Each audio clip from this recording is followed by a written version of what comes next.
Sulemani Koulibaly. Abu Mourla chote touré ni sogoma. Reshira. Ori bashiti la. Ko sanne. Ha? Ko sanne le. Abu segana.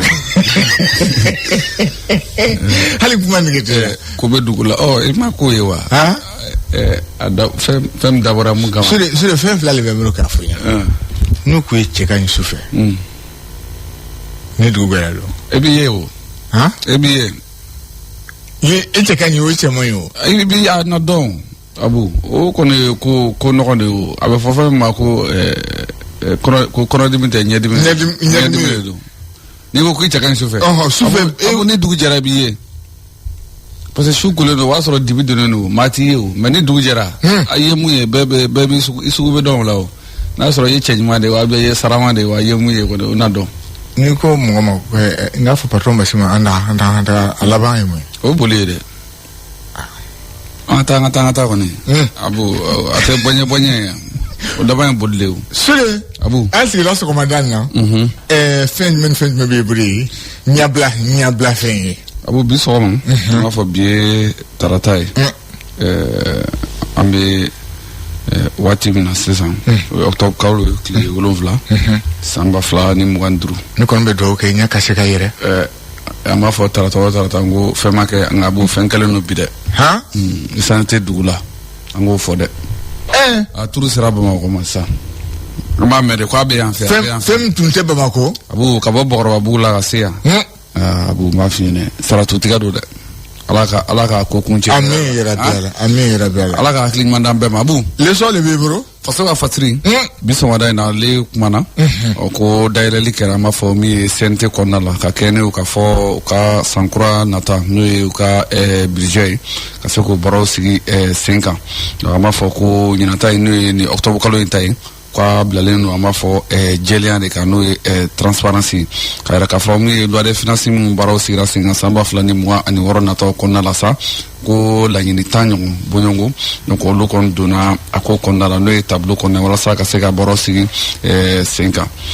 Octobre rose amu konna la sa ya ira ka fo ko baro bela jedina bla 5 ans mi sindi minu cancer de sein aleni wolonu bo wala sa muso sika kiso machumi ko fero fana na sigi 5 ans kalambulo na sigi 5 ans ka se ka maula famia ama famille coup du monde nyonda mbe sinani watina malika ka boko konontona ko ke ama fo njamina ko wa ko mali samata sega mun wala de krama fa tom senfit ko bala ka se chade fawa konna la doni ni wati konna la able ama fo abu mi perspective sahelien adek mana ka fo mi gomle fima ko ale kono ko no kosobe ni wati ko fole na mo kono tiglime ka gomle fima kono ni wati ko fole na gomle fima Burkina président ya fo bashir abu na faso ka fasir bla ametani Mali tribune abu ale fana kumana ko bi yelamani kuraw hakilna kuraw ablo ale ni nyeda kuraw moye ni wati na ko pemi Mali olu kon ni wati ko fole na ko ni mi misle anga misim ni shine misro ko ni musa ko ko pemi ko ni animsi wasa ko sobe ka kenu ka chakeda munu be nube la ka bara munu kon bla 5 ans abu nyoy kera ma fo anga misim ni shine be beni kilama no Ismail wage adeni imamu be ni flaudo no silime be makoya no olu ko ni nyoy ko doni ko sarabala ka abo wala sa gelea usika bantu amna ko kon bi sena abu lembolo la ameta ni indépendant odo akomu indépendant bi so wada naalekumana ka dona me premier Mali kono alibi ko mi subunado abu kale kon gena sefa wari million muga ani duru wale gena ola mi premier la wa moni je million muga ani duru wa muga duru tere million muga duru ewa yorodo che tu temanna ndiyo ema yokele no ga fefi mabri anyana o teira o teira abu ayaba ko anga region bolen ko fala ko bon ko fana ya donga fo ko be sinani watina de abu mu carburant ko yi ko an ka station service ko ni waati kɔnɔna la sa maaw de kɔni tonnen bɛ depuis kunu fo kana se ni waati kofɔlen kɔni ma Bamakɔ ani fan dɔw la o kama sɔrɔ ko essence kɔni ko a taala ka sɔrɔ ko ni jateminɛ kɛ ko dɔ de bɛ ka fara kan kosɛbɛ min ye Bamakɔ yan ko kabini kunu o tɔ kalo tile 6 tɛmɛnen ko ni y'a siɲɛ fɔlɔ ye k'a fɔ k'i b'a ye station kɔnɔna la maaw kɔni bɛna ɲɔgɔn sɔrɔ fo ka caya kosɛbɛ min ye taji o ɲinini essence a mana kɛ fɛn o fɛn bolimafɛn b'i bolo n bɛɛ lajɛlen bɛna k'i ta ɲini ko kama ko a bɛ se k'a fɔ ko bi ko gɛlɛya kɔni bɛ bi min ye kɛrɛnkɛrɛnnenya la essence ko kɔnɔna min ye Bamakɔ kɔnɔna la yan nɔ an bɛ taa kɔna min ye kulu ka maire n'ale kun minɛna a bɛ kalo 6 bɔɲɔgɔnko bɔ ko nin waati kɔfɔlen kɔnɔna ko ale kɔni a yɛrɛ sɔrɔ ko a labila la CNT a ɲɛma olu kɔni ye laɲini kɛ kosɛbɛ min ye gouvernement fɛ k'u ka fɛɛrɛ bɛɛ lajɛlen bila sen kan cogo min na camion ninnu ni u bɛ ka na ni taji ninnu ye u ka se ka lakɔlɔsi ka ɲɛ kosɛbɛ ka se ka don n'a ye walasa gɛlɛya min bɛ maliyɛnw kan u ka se ka ban pewu Abu. Ala k'o kɛ koyi. Amina. Mais dɔ jumɛn de don? Mun de? Ka lakɔlɔsili kɛ pour que a ka don joona. Abu kudɛ de kɛ fo ka taa gɛlɛya ban. Info soir.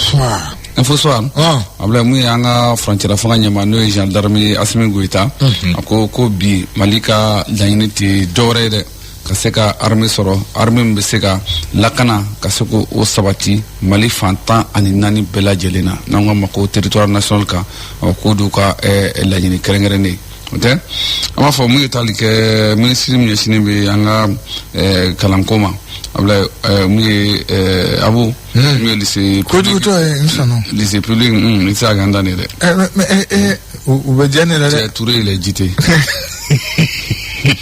oui a bɛ kɔrɔbɔrɔ ya kelen bɛ k'a bɛ fɔ dɛ ɲininkali don non ni kana kɛ ko fili la quoi tile lycée public Abu min ye Iwaru kɔnɔna la Abla ko école karamɔgɔ tɛ yen dɛ k'u bɛ wele bila bi nin waati in na n'o ye frontière fanga ɲɛma ma n'o ye Asimi Goita ye ko k'a fɔ a ye ko Iwaru ko bi ko gɛlɛya kɔni b'u kan k'a sɔrɔ k'u ka lycée kɔnɔna la ko école karamɔgɔ ko fɛn t'a la ka sɔrɔ u bolo nin waati in na bɛɛ bɛ na joona bi olu kuma dɔw ka san sɛgɛn Clédou Fata Muso a bɛɛ bɛ i bolo tugun i y'a datugu dɛ ɲɛ t'a la ayi i m'a datugu indicateur don ok peut-être indicateur de renouveau Abu ale fana kumana kɛrɛnkɛrɛnnenya la ko an ka bingani wale b'a la ka ta ka ɲɛsin an ka camion ninnu kɔni ma bi n'olu bɛra ka an ka taji ninnu kɔni ta ka bɔ dugu wɛrɛ la ka na n'a ye yan Malick Diaw ko nin ye kɛlɛ mun tɛ Mali yɛrɛ ka kɛlɛ mun labɛnna min ye kɔfɛ koyi k'u bɛ fɛ ka fɛn bɛɛ kɛ cogoya mun na walasa ka se ka gɛrɛntɛ ta ka ɲɛsin Mali ma sɔrɔ ko ni musaka ko la k'u dɛsɛlen kɔfɛ an b'a fɔ mun ye surasiw bingani wale talen kɔfɛ ka ɲɛsin surasiw ma k'u seren bɛ Mali ka sɔrɔ ko ni musaka ko de ma sisan ko nin tɛ jatewale kɛbaaw dɔrɔn ye ko maa wɛrɛw fana minnu bɛ n'u sen bɛ nin ko in na Segu ko hali n'a sɔrɔ kɔlɔsiliw b'a la ka kɛ kosɛbɛ cogoya min na essence ale ka se ka sɔrɔ ko n'a ta bɛɛ ko majɛ kɔni b'a la ko kama sɔrɔ ko essence yɛrɛ t'a la ka se ka sɔrɔ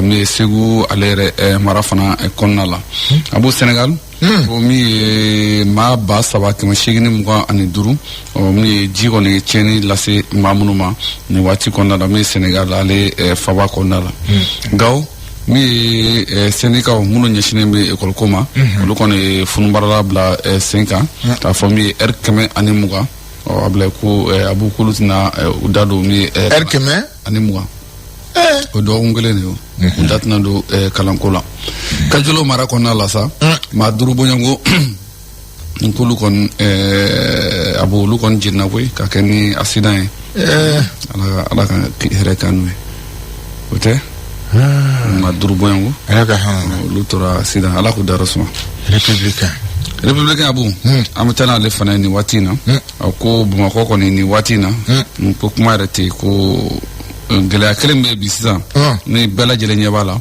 ko essence ko ye ko bi taa Abu a sera ka fɔ i yɛrɛ t'a dɔn bon i ma moto poussé bi yan kunu i m'a poussé yan n y'a poussé ma ban wa n y'a poussé mais a ma janya a ma janya i ye dɔɔnin sɔrɔ o ka ɲi Mariam Mireya Fatou Muso ijof situation Abu Mali kona san nalen kɔfɛ an bɛ se k'a fɔ samiya donnen kɔfɛ ka ban jateminɛkɛlaw y'a yira k'a fɔ min ye maa 24 olu kɔntanyana maa 35 olu joginna ka kɛ ni samiya nali ye so 1237 o ka ca o de binna Gwa 2680 abla ko abu sekera ni bela jelema mi mawo ba mugan keme duruni biolon vla ni nani abla olu de usigero bla kata take sinistre ni watini ni be dowle ke essence ko ni kanu ke e hakri ka nyon soro sono bitani abu tiana ansega ay fem non ni nyabela ni an be se ki filmer mo be obena chance radio njay ni kanake reporter reporter ma salonale ko ni watina abu mi école talila ko agelo koni ko demisonu nimisi wasara kosobe kama soro ka keni école kon tali ama fo école ko la libisa mi anga kalanso be no prétendant militaire able abu ko bi alhamdulillah barabara ka keti wa mamunu fana baraka barake o kulu fana abeka wale nyuma don abeka sika ke ulu fana yi ayesi ko na labu ko ni jatemne ke ko Burkina Bedo ko de taraka bla u ka force kurambe no nu ko ma ko force unifiée ko ayama amara adileme Burkina Bedo ma ni wati ko folena o tewa dinal na bala ka akanga ke Tombouctou o ibaro ka fo région be bala ki tawke bama ko amni commune 5 o lo yele kera joro folay mi bama ko faba ko na la o tewa abu bita na bla ebeta dinal men ni fensa segutawe binal te segude binal Tombouctou na Tombouctou on ben antake a temere festival volay marca vita chien sabari na patron boya ko kama ma fon kama be nuna a be sa fotura de ko kama ma fon ko pigeon chien tomono religion wa kai ya se ni mna ga se follow de abu ti awoni abejin ga nyimi yoro mi meta de problème fato de baga ko labe ne ta kuma be ni kanu ko ya parce que ni ba donner ya patron le don e ga patron na ate an e ba to ni na asigle me ya na jabala na camera ba samba e ba yera ko no mara maram sala de $30 kledo fato muzoni mais ale ko ni abid du fembela ni ko ni te suide abu ni chela qui n'entendait rien à rien c'est la reine Niambono là il va faire encore pour les choses là comme agouti ko kama ma fa de be fo le jof abela ko yorota jo angata kama ma fa nunu angata lu fala nyimi folo na claro la sita amudo ka so kungo kono et merci beaucoup inshallah e bena wati medu 11h30 na la sona tiko ko ma ka famille soro ko la ha do be na dugu je mega dine e ke tiko ki re la fia ko yoro me ya dusi be ya ke tana dusi ko kana merci kulai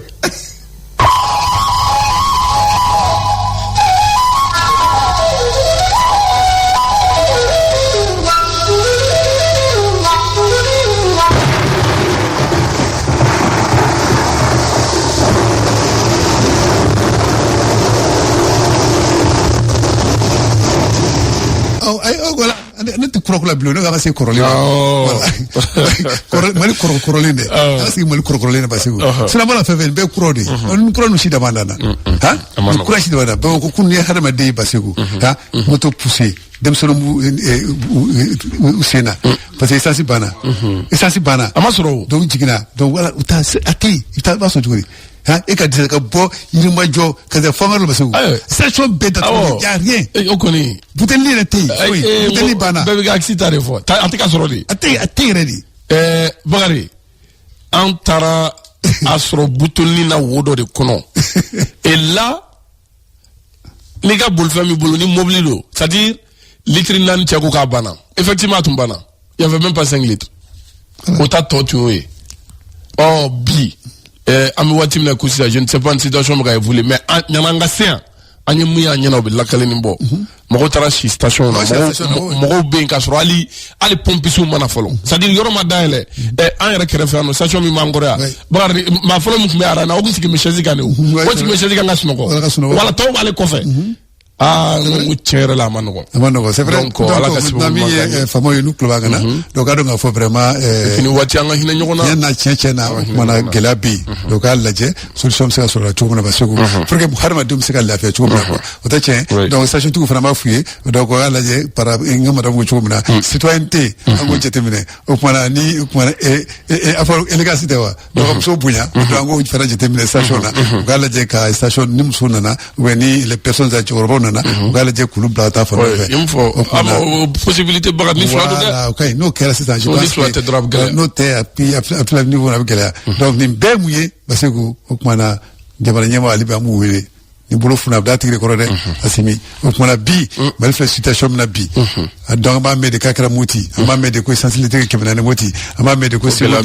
b'a mɛn ko Joyila bɛ taa Kucala c'est comme ça mais kununko Bamakɔ ka baara jiginna kununko Bamakɔ ni hɛrɛ farala Bamakɔ ni hɛrɛ farala kunu fo ka taa se bi ma c'est compliqué. Bakari, je crois que situation c'est compliqué. Améliorons ce soir, faut éteindre la blé. Voilà, c'est ça, pardon. Voilà, nous on est d'accord de mieux, mais il y a des milliers. Mingue bi du côté que là c'est que vraiment au dans cela là quoi. Au dans cela, si on a une licence pas sur moi, t'as pas regardé tu dis. Tu fais bébé plombé. L'économie même est plombée, tout est arrêté. Tout est arrêté. On c'est l'ambi. C'est le il faut qu'on a une émission que c'est pas du moins c'est là. On c'est là. Et je quand il a une émission. Ah, il me connaît fait Bakari. On amunu me ambi, alhamdulillah c'est là kana. Abu ato moto pote ka point ke ka moto kula point ke o me shina amna ya soro wa anto nya don folo de Bakari jante putel ta ja ferelo da do fe ku ne o ba jam ta ngone be ta moto jore ma putel ni kala e ko putel ko ka nyamine do ay putel Bakari sura tan bi nyamine ko ma na mi nyamine do re soro sa tay ni moto wuli d'accord ni moto wuli do parce que OK Bakari c'est compliqué maintenant pour ya nga wuli sur minute téléphone ci ko bela jeli ci do am bela jeli fo nana Fatuma voilà ba fo ça logo ya présenté voilà ba aller fo au point ça ni Jawi Sissoko ba voilà ba ko la terre ça c'est ma voise donc ba fo on vous be fo le ballon ça vient tout compter la fia bugo oh fana la fia ah ballon dana ça fait et voilà donc am ta ka fo ko non maman tchadjou dama ka Koulibaly o te sawa donc ma mi gundo ale fana be no donc on va le faire fo no barakala bella jeli radio Clédou savait mamani donc il peut trop même trop vrai oh voilà moi je dis alors Bakari on va faire fo 8h passées de 34 minutes sur radio Clédou donc ma ametemeni kuna fo la façon de parler donc le mot du jour Bakari aujourd'hui nous avons pris le mot pénurie ah ça c'est l'actualité. On va faire pénurie. Pénurie, c'est un nom féminin, Bakari. P et accent aigu, N-U-R-I-E. D'accord. Pénurie. Donc, c'est un nom féminin. Bakari, une pénurie désigne une situation ou une entité ou une collectivité territoriale ou un groupe de personnes manque d'un ou de plusieurs produits, ressources naturelles ou services. Et pénurie. Ou encore, si vous voulez bien, une pénurie, pardon, désigne le manque de ce qui est nécessaire. Voilà. Donc, tout simplement. Manque de ce qui est nécessaire. Donc, je crois que nous ferons pénurie, on va dire qu'il faut, justement bien ça c'est une femme à la soro voilà donc nasra sukuruma pénurie nasra jima don pénurie nasra maman pénurie non donc là vraiment voilà tu as bien choisi donc nous sommes dans l'actualité aujourd'hui les mots pénurie belge dakono mo taro mindu don indedu pénurie c'est fait bela abala ke sans la bi china ça que chola china ça que malola non na de la chola que pénurie na ma malo ni nyosoro ka déjà flower d'accord là c'est bien compris parce que alors Bakari après le mot du jour nous allons enchaîner avec la date du jour nous sommes aujourd'hui mardi 7 octobre 2025. 7 octobre. Alors, Bakari, il faut quoi faire? Le 7 octobre 1885. 1885. Ouais. la naissance du physicien danois Niels Bohr. Niels Bohr. Niels Bohr. De son vrai nom, Niels Henrik David Bohr, un physicien danois. Il est surtout connu pour son apport à l'édification de la mécanique quantique, pour lesquels il a reçu de nombreux honneurs. Il est notamment lauréat du prix Nobel de physique en 1922. En 1922. En 1922. Prix Nobel de physique. Prix Nobel de physique. Léo Kumoloye. Ouais. 7 octobre 85. Nous étions en 1800. Ouais. 1800. Le grand physicien danois. Alors, pour terminer, la pensée du jour. La pensée, la sagesse se résume à deux choses. Et la sagesse se résume à deux choses. C'est taire et observer. Non, rien à dire. Voilà, non, là, ça c'est la sagesse. C'est taire et observer. Non, m'embêter, a fait mon sage. Voilà, ok, m'a savalé. Voilà, non, là, rien à dire, parce que, regarde passer, gars. Donc, on reprend là. Oui. La sagesse se résume à deux choses. Se résume à deux choses. C'est taire et observer. Alhamdulillah. Nous allons observer, la situation. Ali Biko, Alaka, Jamana, Alaka, Smote. Babu Damele ko ani sogoma na club bankana bagadame Sky Mali nyama bafo ha donc nous est Aïcha Doucouré. Aïcha Doucouré. Oui. Ko ani sogoma na Nyamado. D'accord. Donc ko ani sogoma na club bankana. Khalifa na Traoré le doyen. Ouais. Okuma Sisa Bakari. Ambe agarani. Khalifa le doyen. Khalifa le doyen. Khalifa ton doyen. Non, il est il va fraga. Khalifa mon doyen. Voilà. Awa Abu Tete Touré, ama fo baraw nyana Sisa Bakari, amuna wulika Suleiman Koulibaly ale bisimla. Donc revue de presse au Kenaka Sisa. Ka fo lama baw yali bi ka ko solen